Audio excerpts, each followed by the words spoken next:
Hello my NEET aspirants, कैसे हो आप लोग।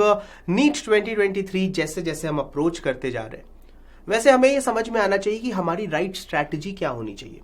राइट स्ट्रैटेजी तो पता होना ही चाहिए, ये बहुत ज़रूरी है हमारे लिए। उसके साथ हमें ये भी पता होना चाहिए कि गलतियां बच्चों से कहाँ हो जाती है, कौन सी ऐसे मिस्टेक्स है जिन्हें हमें अवॉइड करना चाहिए। आज का सेशन हमारा इसी के बारे में होने वाला है। तो देखो, अगर आपको कोई बात नहीं पता है और अगर आपने उसमें गलती कर दी है और नीट के जैसे एग्जाम में जो कि कट थ्रोट कॉम्पिटिटिव है, वहां पे अगर आपसे एक छोटी सी मिस्टेक भी हो जाती है बच्चों, तो आप कहीं ना कहीं अपने मार्क्स से कॉम्प्रोमाइज कर लेते हो, अपने रैंक से कॉम्प्रोमाइज कर लेते हो, और वो कॉलेज जो आपका ड्रीम कॉलेज हो सकता था वो कहीं ना कहीं आपसे मिस हो जाता है। तो ये 5 बातें, छोटी मगर मोटी बातें मैं आपको बताने वाला हूं। इन 5 बातों का अगर आपने ध्यान रखा तो आप काफी कुछ सीख सकते हो और अपनी मिस्टेक्स को मिनिमाइज कर सकते हो, अवॉइड कर सकते हो। ठीक है, साथ ही बात करते हैं पहले कि अगर जिन बच्चों को पर्सनलाइज्ड अटेंशन की जरूरत है, जिनको लगता है कि मेरी तैयारी तो अच्छी हो रही है बट अगर मेरे साथ कोई टीचर भी जुड़ जाए तो मुझे मजा आ जाएगा, तो आपके लिए है बना हुआ एक NEET scholarship course, NEET scholar course. Basically इसका नाम है फॉर 12th स्टैंडर्ड है, और इसका जो डिस्क्रिप्शन है वो आपको लिंक में मिल जाएगा बच्चों। तो इस कोर्स में क्या होना है कि आपको 10 क्लासेस मिलेंगे पर वीक, यानी कि हर दिन आपके 2 क्लासेस होंगे और ये सारे क्लासेस लाइव होंगे जो आकाश बायजूस के टीचर्स लेने वाले हैं। और इसके साथ ही आपको मिलेगा बायजूस का एसडी कार्ड, बुक मिलेंगे, अमेजिंग बुक्स हैं, और आपको मेंटर सपोर्ट भी मिलेगा। तो अगर आप इसके लिए इंटरेस्टेड हो, इसकी वैलिडिटी सिर्फ मई 2023 तक है, यानी कि ये आने वाले नीट के एग्जाम के लिए ये कोई बहुत लॉन्ग टर्म कोर्स नहीं है। तो जिन बच्चों को अब तक भी रास्ता समझ में नहीं आ रहा है, अब तक भी लग रहा है कि यार कोई अभी हमें लास्ट मोमेंट पे भी आके ये 5 महीने 6 महीने में भी आकर के हमें हेल्प कर दे और हम इस काबिल हो जाएं कि हम नीट को क्वालिफाई कर जाएं, तो आप एक बार जरूर ट्राई आउट कर सकते हो। लिंक डिस्क्रिप्शन में है, तो आप आराम से देख लेना। इसके साथ ही मैं बता दूं कि आकाश बायजूस का ऐप आपके लिए है, जहां पे आपको 14 डेज का ट्रायल पीरियड मिलता है। आप जाके ट्राई आउट कर सकते हो। बहुत प्यारे एनिमेटेड वीडियोस के साथ कॉन्सेप्ट को समझाने की, सिखाने की कोशिश की गई है। साथ ही जो भी चीजें आप YouTube पे पढ़ते हो हमारे साथ, जितने भी आपके प्यारे प्यारे टीचर्स हैं, मैं हूं, सचिन सर हैं, पंखुरी मैम है, पुष्पेंदु सर है, अनूप सर है, तो हम जो भी सेशंस आपके लेते हैं उनका जो नोट्स होता है, उनसे रिलेटेड जो भी रिसोर्सेज होते हैं, वो सब के सब आपके लिए स्मार्ट प्लेलिस्ट में अवेलेबल करा दिए जाते हैं टाइम टू टाइम। हाँ, कभी कभी ऐसा जरूर होता है कि हमें अपडेट करने में थोड़ा वक्त लग जाता है। वो थोड़ा सा मैं बोलूँ तो टेक्निकल रीजंस की वजह से होता है कि इतनी सारी वॉल्यूम में हमें जब चीजें डालनी होती है तो पूरी एक टीम लगी होती है आपको बेस्ट टाइम बेस्ट नोट्स को रिव्यू करके पहुंचाने में, ताकि हमारे बच्चों तक कोई भी गलत चीज, गलत इंफॉर्मेशन, गलत नोट्स, कोई भी गलत मटेरियल ना पहुंचे।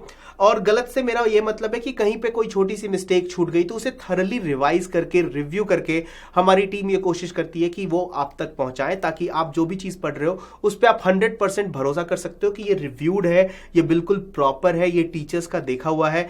तो जब आपके पास वो मटीरियल जाता है तो वो भरोसे के लायक होता है और तब आप उससे अपनी तैयारी आराम से कर सकते हो। खैर, अभी उसका भी डिस्क्रिप्शन आपको लिंक में बहुत आसानी से मिल जाएगा, तो आप वहां जाकर के चेकआउट कर सकते हो। जो टॉपिक्स आपके छूट गए उसको जल्दी से रिवाइज कर सकते हो। और जिन बच्चों ने अभी तक मेरे सेशंस को नहीं देखा है, आपने नहीं पढ़ा है मेरे से, अभी एसी नहीं पढ़ा है, आपने ईएम वेव नहीं पढ़ा है, आपने वन शॉट की सीरीज अगर आपने मेरे साथ नहीं करी है, तो आप एक बहुत अच्छी अपॉर्चुनिटी मिस कर रहे हो बच्चों। मैं आपको बता दूं कि आपको अपने प्रिपरेशन को एक्सेलरेट करने के लिए सेशंस में आना बहुत ज्यादा जरूरी है। और जो भी बच्चे ये देख करके सेशंस में आ रहे हैं वो मुझे बताना कि सर हमने आपको यहां देखा और फिर हमने ये सोचा कि क्यों ना मृणाल सर के साथ सेशन में बैठा जाए। वहां पे सेशंस में बहुत सारी इंपॉर्टेंट टेक्निकल बातें होती है जो आपके नीट पॉइंट ऑफ व्यू से बहुत इंपॉर्टेंट है। नीट 2023 अब बस समझ लो आपके दरवाजे के बाहर खड़ा है। अब अगर हम तैयार नहीं होंगे बच्चों तो देर हो जाएगी, ठीक है। और बोलते हैं ना कि दुर्घटना से देर भली, लेकिन हम उस चीज की उस वक्त का हम इंतजार क्यों करें कि जब हम अफसोस मनाएं कि यार थोड़ा सा और वक्त दे दिया होता, थोड़ा सा सर के साथ अगर बैठ गए होते, थोड़ी सी फिजिक्स में मेहनत कर ली होती, सर के सेशंस में आ गए होते, तो शायद हमारा रैंक आ जाता। तो ये अफसोस जो है ना, ये बहुत भारी बोझ बनता है हमारे दिल पे। तो हम ये ट्राई करेंगे कि ऐसी कोई नौबत हमारे साथ ना आए, ना हमारे किसी बच्चों के साथ आए। तो आप ये ध्यान रखो कि जो भी अगर मेरे सेशंस किसी ने मिस कर दिए हैं वापस जाओ, उन रिकॉर्डिंग्स पे वापस जाओ, वापस जा करके देख लो। कोई डाउट आता है, कोई ऐसी बात होती है तो आप मेरे लाइव सेशंस में आकर के मुझे इन्फॉर्म करो। मैं ये इंश्योर करूंगा कि आपके कोई भी डाउट अनआंसर्ड नहीं जाएंगे। चलिए, तो अभी चल क्या रहा है हमारे यूट्यूब चैनल पे, यानी कि आकाश बायजूस नीट पे, तो आपको बता दूं मिशन एमबीबीएस एक्सेलरेटेड, जहां पे हम जनरली वन शॉट में ट्राई करते हैं कि एक पूरी के पूरी चैप्टर को आपको कवर करके दें।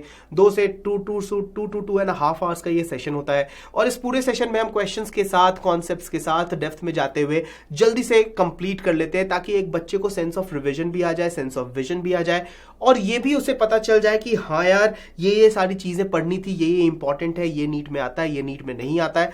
तो उससे उन्हें इन चीजों को जज करने में बहुत आसानी हो जाती है, उनके प्रिपरेशन में विंग्स लग जाते हैं। तो बायो की रणनीति है, जहां पे आपके सचिन कपूर सर और पंखुरी मैम बायो के स्पेसिफिक, क्योंकि देखो आप बायो में अगर सोचोगे तो बायो में 2 पार्ट्स है ना, बॉटनी भी है, जोलॉजी भी है, तो वो एक ऑलमोस्ट 50% ऑफ द पेपर जो होता है आपका वो बायो ओरिएंटेड होता है। और आपको पता भी है कि सिलेबस इतना ज्यादा है, तो वहां पे वो सारी गुड़ बातें होती है कि कैसे पढ़ाना है, कैसे पढ़ना है, और कौन सी चीजें इंपॉर्टेंट है, कौन से टॉपिक्स इंपॉर्टेंट है, कौन से डायग्राम्स इंपॉर्टेंट है, ठीक है। और केमिस्ट्री सुपर 30 आप अनूप सर के साथ करते हो, जहां पे अनूप सर आपको बहुत सारी इंपॉर्टेंट बातें बताते हैं। तो जिन बच्चों ने भी हमारे चैनल को अभी तक सब्सक्राइब या ज्वाइन नहीं किया है, अगर आप नए हो तो जरूर से जरूर आप इन चैनल को सब्सक्राइब कर लो, और हमारे आकाश बायजूस नीट चैनल पे जाके सब्सक्रिप्शन वाला बेल बटन दबा दो, बेल आइकन भी दबाना है, ताकि आपको कोई भी नोटिफिकेशन है कि मृणाल सर की क्लास आज कब है, मृणाल सर अब क्या करने वाले हैं, कौन सी एक्सपेरिमेंट करने वाले हैं, कौन सी एक्टिविटी होने वाली है, इन सब की इंफॉर्मेशन, कौन सा गुरु मंत्र आने वाला है और कौन सा मृणाल सर के फंडे आने वाले हैं। तो अगर मैं सिर्फ अपनी बात करूं तो आपको मेरे बारे में ही इतनी सारी बातें आपको पता चल जाएंगी।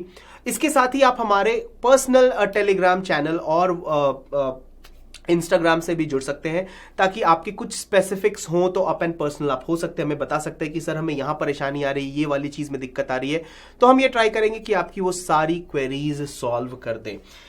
अगर किसी बच्चे ने अभी तक भी ऐप डाउनलोड नहीं किया, उन्होंने नहीं देखा है, तो एक ग्लिम्स के लिए आप ये QR कोड आराम से स्कैन कर सकते हैं, और स्कैन करने के बाद आप देख सकते हैं कि किस टाइप का कंटेंट है। अगर आपको मजा आता है तो फिर आप उसे देखिए, एंजॉय कीजिए, पढ़िए, ठीक है। अब बात करते हैं नीट 2023 की।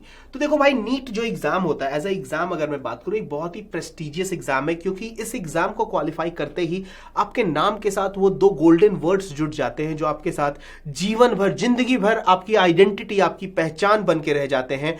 और वो जो दो गोल्डन वर्ड्स हैं वो है D और R, यानी कि डॉक्टर। आपके नाम के साथ डॉक्टर जुड़ जाता है। तो जब भी आप एक एस्पिरेंट होते हो तो आपकी जो महत्वाकांक्षाएं, आपका जो सपना है वो यही होता है कि आपको लोग डॉक्टर बुलाएं, है ना। तो जब आप इस जील के साथ तैयारी शुरू करते हो तो आपको शुरुआत में तो बहुत मजा आता है, क्योंकि शुरू में चीजें थोड़ी आसान होती है, लेकिन जैसे जैसे आप कंपटीशन के और नजदीक चले जाते हो, आपको समझ में आता है कि मेरे साथ ऑलमोस्ट 18-19 लाख और ऐसे बच्चे हैं जो ये तैयारी कर रहे हैं। तो मैं ऐसे सिचुएशन में कैसे ये इंश्योर करूं कि जो मेरी स्ट्रैटेजी है वो सबसे बेस्ट हो। मैं टॉप 500 में आने की कोशिश कर रहा हूं, जो कि 0.005% से भी कम है। यानी कि आप समझ लो कि ये इतना कट थ्रोट कॉम्पिटिशन है, जहां पे जाने के लिए लड़ाई चल रही है, मार चल रहा है, एक एक सीट के लिए जो है ना, यहां पे लड़ाइयां हो रही है। तो आपको लड़ाई लड़नी है अपने मेंटल लेवल से। इसलिए मैंने कहा कि जो बच्चे नीट क्रैक करते हैं वो इतने स्पेशल होते हैं, क्योंकि उन्होंने इस चीज को फील किया है। तो जब आप अपने ड्रीम कॉलेज में जाते हो तो वहां पे भी चीजें इतनी आसान नहीं होती है बच्चों। वहां पे भी जो है ना, आपको स्ट्रगल करना ही पड़ेगा, वहां पे भी आपको कंपटीशन दिखेगा, वहां पे भी आपको ऐसी चीजें दिखेंगी जो आपको लगेगा कि हाँ यार, ये तो मैंने सीखा नहीं, ये तो मुझे आया नहीं। तो उस एनवायरमेंट के लिए अगर आपको तैयार करना है तो उसका पहला स्टेप, जो पहला पायदान है, वो आपका नीट का एग्जाम है। ऑफ कोर्स नीट यूजी की बात कर रहा हूं मैं, ठीक है।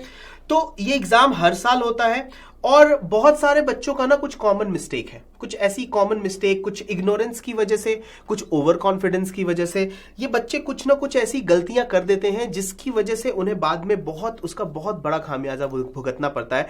वो हो सकता है इन टर्म्स ऑफ रैंक हो, इन टर्म्स ऑफ मार्क्स हो, वो कहीं ना कहीं उन्हें MBBS की जगह उन्हें BDS का भी मिल जाता है। कुछ ऐसा होता है जो आपने सोचा वो नहीं हो पाया। ऐसा नहीं कि कोई कोर्स अच्छा या बुरा है, पर डिपेंड करता है कि आपने क्या चाहा था। ये सबसे ज्यादा जरूरी है कि आपको क्या चाहिए था, आपका सपना क्या था। तो ये इन सब चीजों को लेकर के जो कॉमन मिस्टेक्स हैं उसकी बात मैं आज करने वाला हूं, जो आपको अवॉइड करना है। तो मिस्टेक नंबर 1 पहले नंबर पे जो आता है वो है नेग्लेक्टिंग एनसीईआरटी। देखो बच्चा, एनसीईआरटी एक ऐसी किताब है जिसको आपको बाइबल की तरह ट्रीट करना चाहिए, और ये मैं अक्रॉस ऑल 3 सब्जेक्ट्स बोल सकता हूं। केमिस्ट्री में 90% क्वेश्चन तो सीधे एनसीईआरटी से बनते हैं। आपके बायो में भी लाइन बाय लाइन क्वेश्चंस पूछे जाते हैं एनसीईआरटी से। तो जिस बच्चे ने भी क्वालिफाई किया है उसको यह पता है कि एनसीईआरटी को आपको अपने दिल के बहुत करीब रखना है। एनसीईआरटी से चीजों को पढ़ते जाना है, बार बार रिवाइज करते जाना है। और जहां तक फिजिक्स की बात है तो 60 to 70% जो क्वेश्चंस रहते हैं वो एनसीईआरटी के किसी लाइन में छुपे रहते हैं। हाँ, एनसीईआरटी सफिशिएंट नहीं है बट वो नेसेसरी जरूर है। तो जब आप नेसेसरी चीजों को छोड़ देते हो और आप आगे की चीजों को करने की कोशिश करते हो तो गिरने का चांसेस बहुत ज्यादा होता है। यानी कि अगर आपने चलना ही नहीं सीखा है और आप दौड़ने की कोशिश कर रहे हो तो आप गिर ही जाओगे। तो इस बात को आपको ध्यान में रखना है कि ऐसा गलत कदम हमें नहीं उठाना है, ऐसी गलती हमें नहीं करनी है। NCERT should be the first preference. हमें एनसीईआरटी को जरूर से जरूर करके जाना है। ठीक है, एनसीईआरटी में बहुत सारे माइन्यूट डिटेल्स हैं, उन्हें अंडरलाइन करके जाइए। अगर आप मार्कर यूज कर रहे हैं तो उसे हाईलाइट करके जाइए, उनको अपने नोट्स में इनकॉर्पोरेट करते चले जाइए और ट्राई कीजिए कि आप एक बार या 2 बार पूरे चैप्टर को थ्रू आउट एनसीईआरटी से तो जरूर ही पढ़ रहे हैं। अब आते हैं अपने दूसरे मिस्टेक की तरफ, यानी कि मिस्टेक नंबर 2। मिस्टेक नंबर 2 होता है कि आपने अपने मन में सोचा कि हाँ ये टॉपिक उतना इंपॉर्टेंट नहीं है और आपने उसे छोड़ दिया। अब देखो बच्चों, आपको पता नहीं है, आपकी इतनी एक्सपीरियंस नहीं है कि अभी आप ऐसा इस लेवल के एग्जाम को जज करने लगो। या तो आपको किसी एक्सपीरियंस लोगों से सलाह लेनी चाहिए या तो फिर आपको अपने टीचर से पूछना चाहिए। अपने मन से आप किसी भी टॉपिक को इंपॉर्टेंट या अनइंपॉर्टेंट बोलने के लिए क्वालिफाइड ही नहीं हो। अभी आपने कितने एग्जाम्स ही दिए, अभी आपने कितने बुक्स ही सॉल्व किए, अभी आपने कितने क्वेश्चन ही किए। तो इस बात का ध्यान रखना कि कोई भी टॉपिक हमारे लिए अनइंपॉर्टेंट नहीं है, क्योंकि अगर उससे क्वेश्चन बन के आता है बच्चों तो वो 4 मार्क्स दे के जाएगा। और अगर आपने तैयारी नहीं करी है तो या तो आप क्वेश्चन छोड़ोगे या फिर गलत कर दोगे। अगर आपने उस क्वेश्चन को छोड़ दिया तो मिलेगा अंडा यानी कि 0, और अगर आपने वो गलत कर दिया तो आपको -1 मिलेगा। तो -1 मिलने का मतलब आपका नेट लॉस 5 मार्क्स का है, क्योंकि किसी बच्चे ने जो उस टॉपिक को इंपॉर्टेंट समझता था, उसने अगर वो एक छोटा सा फॉर्मूला, एक छोटी सी चीज उसने याद कर ली तो उसे 4 मार्क्स मिल जाएंगे और आपको क्या मिला, -1। यानी कि आप उस बच्चे से 5 मार्क्स पीछे चले गए हो और आपका 1 मार्क्स उस क्वेश्चन का भी चला गया है जो आपने सही जवाब दिया था। तो इस चीज को हम ध्यान रखेंगे कि किसी भी टॉपिक को आखिरी तक कोशिश करेंगे कि हम पूरा कंप्लीट करके जाए। मुझे पता है 100% कंप्लीशन अचीव करना अपने आप में ऑलमोस्ट नेक्स्ट टू इम्पॉसिबल है, बट हम ये ट्राई कर सकते हैं कि यार हम उस सिचुएशन तक तो पहुंचे जहां पे हमें ऑलमोस्ट सारी चीजें याद है। अब आते हैं नेक्स्ट मिस्टेक की तरफ, यानी कि मिस्टेक नंबर 3।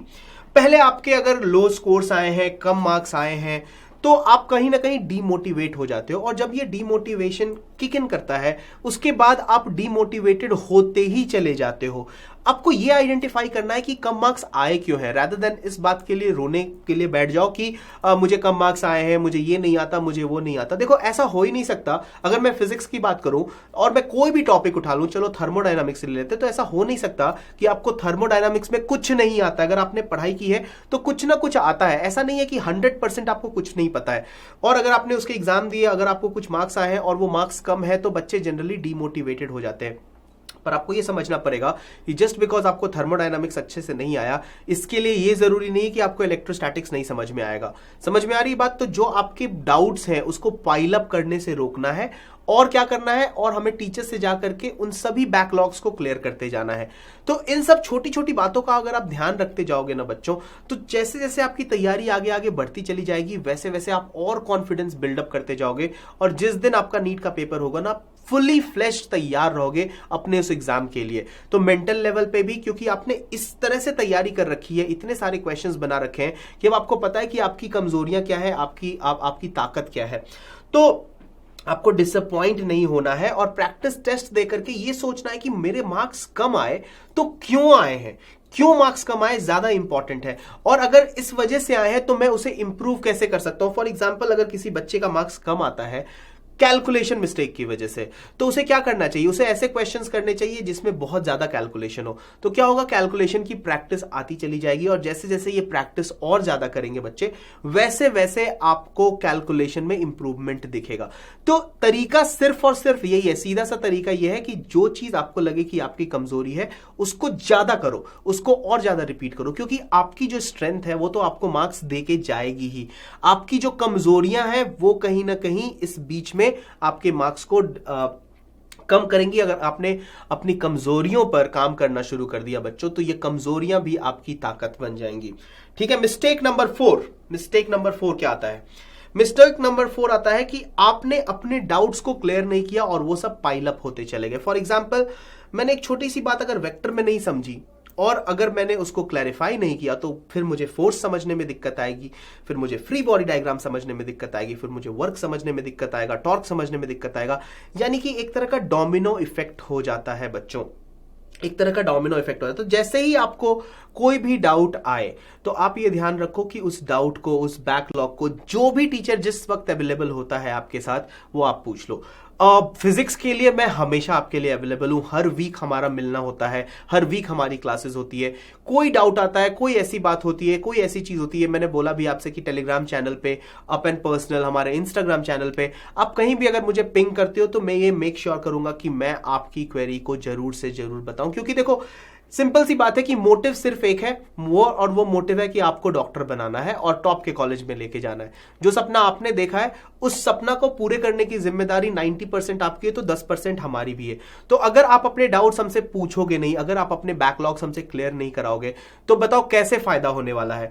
तो सिंपल सी बात है, आज मैं आपसे यही बोलना चाहता हूं कि अगर ऐसा कुछ होता है, अगर आपको लगता है कि कोई डाउट आता है, चाहे वो कितना भी सिलिएस्ट डाउट हो, देखो कोई भी डाउट जो है ना वो छोटा नहीं होता और वो सिली नहीं होता। और अगर आपको लगता है कि आज ये डाउट छोटा है, तो देखो जैसे मैंने आपको बताया कि वेक्टर का डाउट छोटा हो सकता है, लेकिन जैसे फोर्स में वो आएगा, जैसे टॉर्क में वो आएगा, जैसे रोटेशन में वो आएगा, वो डाउट बढ़ता चला जाएगा और वो एक बड़ा पहाड़ बन जाएगा। क्योंकि उसके बाद आपको समझ नहीं आएगा कि ये चीजें हो कैसे रही है, समझते कैसे हैं। तो एक छोटा सा डाउट का क्या रिपल इफेक्ट हो सकता है बच्चों, वो अभी आपको आइडिया नहीं लगेगा, लेकिन जब आपके 3 4 5 टॉपिक निकल जाएंगे, तब उसको कवर करना बहुत ज्यादा मुश्किल है। तो इन सब बातों को, इन सब छोटी छोटी बातों को आपको समझना है और समझदार बच्चा बनना है। ठीक है। अगर आप मेरे स्टूडेंट हो तो आप बेवकूफ कैसे हो सकते हो, आपको तो समझदार होना चाहिए और आपको ऐसे ही स्मार्टली अपने बारे में सोचना चाहिए कि यार मुझे कैसे इंप्रूव करना है हर दिन, चाहे वो डेल्टा का ही इंप्रूवमेंट क्यों ना हो, लेकिन मैं पूछूंगा। जब मुझे डाउट पूछने में बिल्कुल बेशरम बन जाऊंगा, मुझे कोई फर्क नहीं पड़ता, कोई हंसते, तुम हंसते हो ना, कोई बात नहीं, जिस दिन मेरा सिलेक्शन हो जाएगा उस दिन मैं हंसूंगा और तुम रोओगे। तो ये एटीट्यूड आपको अपने दिमाग में रखना है कि मुझे कभी भी कोई डाउट पूछने से पहले बिल्कुल कोई घबराहट, कोई हिचकिचाहट, कोई परेशानी, कोई बेचैनी नहीं होनी चाहिए। मैं बिल्कुल बिंदास जाके आराम से पूछ सकता हूं। और चलो आप किसी से पूछो ना पूछो, मेरे से तो आप बिल्कुल बिंदास पूछ सकते हो बच्चों, क्योंकि ना मैं आपको कभी डांटूंगा, ना मैं कभी आप पे गुस्सा करूंगा, ना मैं कभी आप पे जज करूंगा। तो आप बिल्कुल, आपकी कोई भी डाउट आती है तो आप आराम से मेरे से पूछ सकते हो। और ये मत सोचना कि सर क्या सोचेंगे, इससे क्या फर्क पड़ता है, सर क्या सोचेंगे। समझ में आ रही है बात? जिस दिन आप डॉक्टर बन जाओगे उस दिन सर अच्छा ही सोचेंगे। तो just look at the larger picture. ठीक है। तो ये गलती भी नहीं करनी है कि मैंने सर से नहीं पूछना, चीजों को मैंने क्लियर ही नहीं करना और अपने अंदर ही चीजों को बस रखे हुए कि अपने आप एक दिन भगवान दर्शन देंगे और सारे डाउट्स क्लियर हो जाएंगे। ऐसा कुछ नहीं होने वाला। Mistake number 5, distracted by unnecessary activities. तो इस पे मैंने अलग से भी एक सेशन लिया है कि कैसे आप डिस्ट्रैक्शंस को कम कर सकते हो, वो जरूर देखना। मैंने आपको बताया कि कैसे आप अपनी एफिशिएंसी बढ़ा सकते हो, पावर नैप वाला सेशन लिया है, तो वो पावर नैप वाला सेशन को देखना। आपको समझ में आएगा कि आपका ब्रेन कैसे काम करता है, आपका दिमाग कैसे डिस्ट्रैक्ट हो जाता है, कैसे आपका ब्रेन आपके साथ ही कुछ गेम खेल रहा है और इस गेम के चक्कर में आप जब फंस जाते हो तो आप डिस्ट्रैक्टेड हो जाते हो। वो चाहे जो भी हो, मोबाइल गेम्स हो, वो टीवी का वो हो, आपको टीवी का एडिक्शन हो जाता है, कभी कभी आप बैठ करके सीरियल्स देखना शुरू कर देते हो, वेब सीरीज शुरू कर देते हो। अभी ये वक्त नहीं है। जब आपका नीट निकल जाए, काउंसलिंग का टाइम होगा, उस बीच में आपके पास सफिशिएंट गैप होगा, जितनी भी चीजें आपने मिस आउट की है वापस से देख लेना, लोग आपको कुछ नहीं बोलेंगे। लेकिन अभी ये करना आपके लिए गलत हो जाएगा, क्योंकि आपके कॉम्पिटिटर्स जिस वक्त आप ये टीवी सीरीज देख रहे हो तो उस वक्त वो पढ़ रहे हैं। तो आप समझ रहे हो, मार्क्स बाय मार्क्स, वो 4-4 क्वेश्चन, 4-4 मार्क्स करते करते वो आपसे आगे निकलते जा रहे हैं और कहीं ना कहीं इस रेस में आप पीछे चले जा रहे हो। तो इस बात का भी ध्यान रखना कि ऐसा हमें कुछ भी नहीं करना है। तो बच्चों, मुझे लगता है कि ये 5 चीजें, ये 5 मिस्टेक्स अगर आप करते हो तो जरूर आप इसमें सुधार लाओगे, और मैं तो हमेशा आपके साथ हूं ही। तो नीट 2023 में अगर आप एक एस्पायरिंग कैंडिडेट हो, अब आपके पास बहुत ज्यादा वक्त बचा नहीं है, तो ध्यान रखना कि हम सिलेबस जल्दी से कंप्लीट करेंगे, रिवीजन जल्दी से चालू करेंगे, और उसके बाद रिवाइज करने के बाद 11th स्टैंडर्ड वाला पोर्शन भी अच्छे से मेहनत करके उसको और स्ट्रांग बनाएंगे, सारे बैकलॉग्स को क्लियर करेंगे, और ये कोई भी गलतियां हम ना करें। तो डेफिनेटली फॉर श्योर हमारा रैंक तो परफेक्टली आ ही जाएगा, हमारा रैंक तो फिर निश्चित ही है, राइट। तो चलो, अगर आपको ये सारी बातें समझ में आई है तो आपको लाइक करना है, इस वीडियो को शेयर करना है, सब्सक्राइब करना है, क्योंकि आपके जैसे ही बहुत सारे ऐसे बच्चे हैं जिनको हमारी जरूरत है। तो अगर आप अपने आसपास किसी को ऐसा जानते हो जो परेशान है, इस प्रिपरेशन में उनको दिक्कत आती है, आप उन्हें बताओ कि यार चलो मृणाल सर के सेशन देखते हैं, वहां बहुत मजा आता है। तो आप ऐसे भी अपने फ्रेंड्स को सबको लेके आ सकते हैं और एक अच्छा माहौल, एक खुशनुमा माहौल बना सकते हैं। जब भी हमारा सेशन आता है तब आप हमारे साथ बैठ करके बहुत सारा इंटरेक्शन और बहुत सारी मस्ती कर सकते हैं। तो आपको क्या करना है बच्चों, बस मोटिवेटेड रहना है, स्टे मोटिवेटेड, जैसा मैं हमेशा कहता हूं। और ठीक है, आज के सेशन के लिए, स्ट्रैटेजी के लिए बस इतना ही। फिर मिलते हैं अगली स्ट्रैटेजी के साथ, अगले सेशन के साथ। पढ़ाई भी करेंगे, मजे भी करेंगे और नीट को फोड़ के आएंगे।